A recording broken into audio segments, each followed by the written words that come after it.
तुम धर्माचारी हो? गौ हत्यारे को मित्र कह रहे हो? गौ हत्या के समर्थन करने वाले को मित्र कह रहे हो? कैसे हम मान ले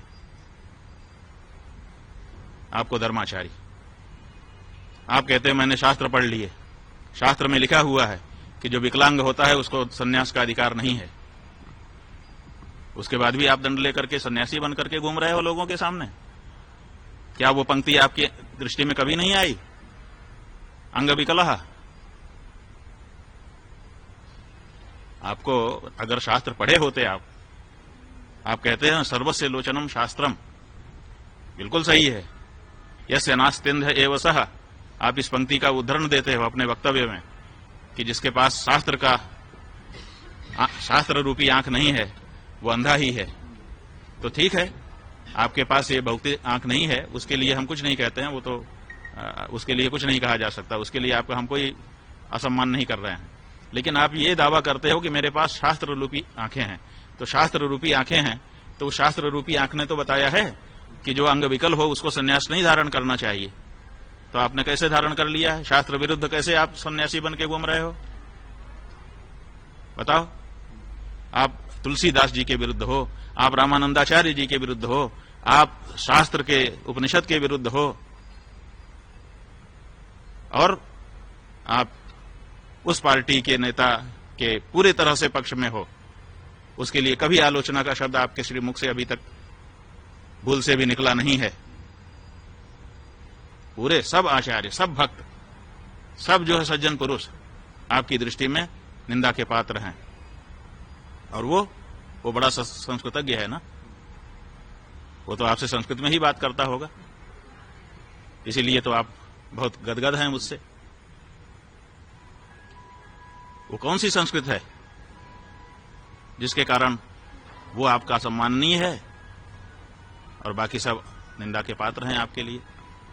तो इसलिए ये जो व्यक्ति है ये पूरी तरह से अशास्त्रीय कार्य करता हुआ केवल राजनीतिक साठगांठ से बड़े बड़े पुरस्कार लेकर के अपने आप को और अपने मुंह से अपनी प्रशंसा करता है। तुलसीदास जी, जिनको सारा संसार विद्वान मानता है, वो कहते हैं कि सत्य कहूं लिखी कागज कोरे, कभी तो विवेक एक नहीं मोरे। कोरे कागज पे लिख के कहता हूं कि मुझे कविता विविता करना आता नहीं है, मैं विद्वान नहीं हूं। वो विद्वान, अपने मुख से थोड़े अपनी प्रशंसा की जाती है।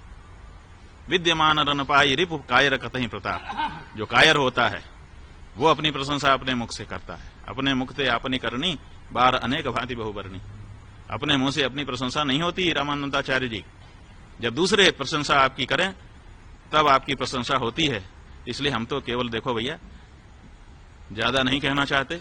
बहुत दिन से लोग कहते रहते थे, बार बार दिखाते रहते थे इनके वक्तव्य, हम लोग कुछ नहीं बोलते थे। क्यों नहीं बोलते थे? क्योंकि विधर्मियों को यह कहने का मौका मिलता है कि देखो आचार्य लोग आपस में लड़ रहे हैं, तो ऐसा मौका हम क्यों दें, इसीलिए नहीं बोलते थे। लेकिन अब बिना बोले नहीं रहा जा रहा है, क्योंकि अब आप आदि शंकराचार्य को बोल रहे हो, अब आप चारों पीठों के शंकराचार्यों को बोल रहे हो, आप जो है भक्त हृदय प्रेमानंद जी उनको बोल रहे हो, और इसी तरह से जाने किसको किसको बोल रहे हो, किसी को आप छोड़ ही नहीं रहे हो। तो ऐसी परिस्थिति में जनता को जानकारी रहे इसके लिए बोल रहे हैं। आलोचना की दृष्टि से अभी भी हम नहीं बोल रहे हैं, और अभी भी हम कह रहे हैं कि उनके पास मौका है। उनके 1000 दावों में से 3 दावे निकाल लिए। 23 भाषा का मुझे ज्ञान है, आप 23 भाषा के विद्वानों को हम भेजते हैं आपके पास, आप सूची दीजिए। आप उनसे 20-20 मिनट, 40-40 मिनट संवाद करके दिखाइए उन सभी भाषाओं में जिन भाषाओं का आप दावा करते हैं। हम खुद जयकारा लगाएंगे आपकी इस प्रतिभा के लिए। आप कहते हैं कि मुझे 1.5 लाख पृष्ठ याद है, वो 1.5 लाख पृष्ठ निकाल करके सामने रखिए, उसमें से 150 पृष्ठ केवल हम पूछेंगे, और अगर आपने कंठस्थ सुना दिया हम खुद आपका जयकारा करेंगे। और नहीं, और राम जन्मभूमि के बारे में हमने बता दिया, झूठा दावा कर रहे हो। अगर ये 3 आप नहीं बताते हो तो फिर आपकी कलई खुल जाएगी।